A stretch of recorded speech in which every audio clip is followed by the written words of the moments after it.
Timur dengan di Jawa. Saya sadar akan hal ini ketika saya mengikuti lomba-lomba di nasional, ketika saya melihat klasemen juara umum OSN, FLS 2N, selalu Kalimantan Timur ataupun daerah-daerah di luar Jawa itu berada di bawah. Saya merasa, saya sudah tanya ke teman-teman saya yang di luar, di Jakarta, di Banten, memang ada gap. Di sana sudah ada pelatihan yang berjenjang, sedangkan di sini tidak ada.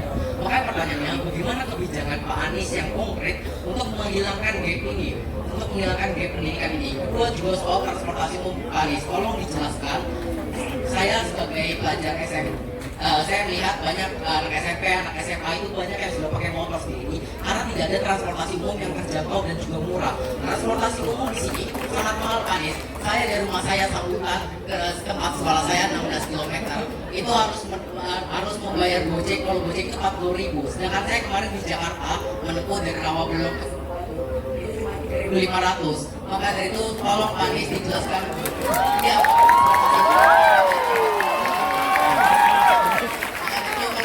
agar kecelakaan bagi para pelajar di Samarinda juga berkurang. Ya, oke. Namanya siapa sih, Pak? Kelvin. Kelvin, terima kasih. Kelvin sudah merasakan Jaklinggo di Jakarta ya? Sudah. Ya, terima kasih. Gini, pertama tentang gap pendidikan. Ini problem nyata yang menurut kami bila itu tidak diselesaikan, maka ketimpangan ekonomi akan selalu terjadi. Kenapa? Karena banyak anak-anak dari berbagai daerah dikirim ke Jogja, ke Malang, ke Bandung untuk pendidikan. Betul tidak? Dan saya mengalami, saya sekolah di Jogja. Teman SMA saya dari berbagai provinsi di luar Jogja. Kenapa? Karena mereka untuk ingin masuk perguruan tinggi, SMA-nya masuk ke Jogja karena gapnya yang tinggi. Nah, kami nanti akan lakukan pemerataan ini, berbagai program. Misalnya, satu adalah pertukaran kepala sekolah. Mantap. Kepala sekolah dari sekolah-sekolah yang baik di Jawa bertukar dengan kepala sekolah yang ada di sini. Bisa wakilnya, bisa intinya apa? Supaya terjadi perpindahan pengalaman. Begitu ada kepala sekolah baru memimpin di sini, maka guru akan merasakan, oh begini ya sekolah baik itu dipimpinnya. Di sisi lain, kepala sekolah di sini dikirim ke sana untuk belajar bagaimana mengelola sebuah sekolah yang baik. Kunci dari pendidikan adalah kunci kemajuan. Satu adalah gurunya, dua kepala sekolah. Betul. Jadi kepala sekolahnya pertukaran. Yang kedua adalah peningkatan kemampuan gurunya dan diseriusi. Diseriusi artinya begini. Di tempat-tempat yang kita pandang perlu ada dorongan peningkatan, kirimkan pelatih, kirimkan program, dan kemudian tingkatkan kompetensi itu. Kami akan lakukan itu di Kalimantan Timur supaya tidak perlu pergi-pergi nanti jauh. Oke? Yang ketiga, siapkan fasilitas belajar yang setara. Apa itu artinya? Misalnya begini, fasilitas internet, fasilitas perpustakaan, buku, sehingga ekosistem belajarnya tumbuh dengan baik, gitu ya. Yang kedua, soal transportasi umum. Ini yang hendak dibangun. Jadi kami melihat keluarga-keluarga itu uangnya habis untuk transportasi. Betul ya? Bensinnya mahal, kendaraan pribadinya juga harus kredit mahal. Kenapa? Ini problem besar di Republik ini. Berpuluh tahun negara hanya memikirkan bikin jalannya. Urusan kendaraannya diserahkan pada keluarga untuk menentukan. Betul tidak? Ya. Negara tidak menyiapkan transportasi umum. Transportasi umum itu seakan-akan bukan bagian dari tanggung jawab negara. Yang dibangun oleh negara itu hanya jalan saja. Sesudah itu silahkan Anda kredit motor, silahkan kredit mobil, saya beri subsidi untuk BBM-nya. Itu negara berpandangan begitu. Saya termasuk yang ingin merevisi pandangan itu.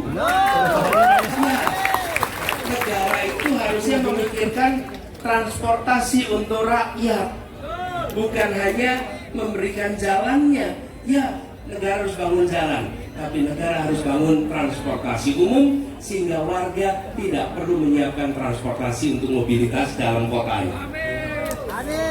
Kapan transportasi umum digunakan? Transportasi umum digunakan untuk kegiatan rutin reguler. Rutin reguler. Apa itu rutin reguler? Anak berangkat ke sekolah, anak pulang sekolah, orang berangkat ke kerja, pulang kerja. Itu rutin reguler. Kalau kegiatan leisure atau kegiatan hiburan, nah itu bisa benar-benar pribadi. Tapi untuk kegiatan rutin, andalkan fasilitas umum. Jadi soal itu yang akan dibangun di Samarinda ini supaya penduduk Samarinda satu, ya, berkurang pengeluaran untuk transportasi. Yang kedua, yang tidak kalah penting, produktivitas meningkat. Kalau Anda naik kendaraan pribadi, maka sepanjang perjalanan Anda nggak bisa buka alat ini. Dengan Anda naik kendaraan umum, Anda tetap bisa produktif. Yang ketiga, yang tidak kalah penting, teman-teman, ini sering terlupakan. Transportasi umum itu memberikan perasaan kesetaraan. Kesetaraan. Kenapa? Karena di transportasi umum, siapa saja duduk di kursi yang sama, berdiri di tempat yang sama, antri yang sama, tiket yang sama. Anda datang ke bandara, bandara itu nggak setara. Kalau Anda punya bisnis kelas, Anda menikmati lounge. Kalau Anda tidak punya bisnis kelas, Anda kelompok reguler. Benar tidak? Transportasi umum tidak ada bisnis, tidak ada ekonomi. Semuanya sama, antrinya sama, tiketnya sama, duduknya sama, berdirinya sama, haltenya sama. Inilah instrumen pembangun kesetaraan yang mempersatukan. Karena itu, kenapa kami bangun transportasi umum di Jakarta? Karena Jakarta itu berkelas-kelas. Berkelas-kelas, office boy dengan CEO nggak pernah satu kendaraan. Office boy naiknya apa, CEO naiknya apa, betul tidak? Begitu pakai transportasi umum, mereka ngantri yang sama, berdiri yang sama. Untuk pertama kalinya office boy dan CEO bisa duduk berdampingan.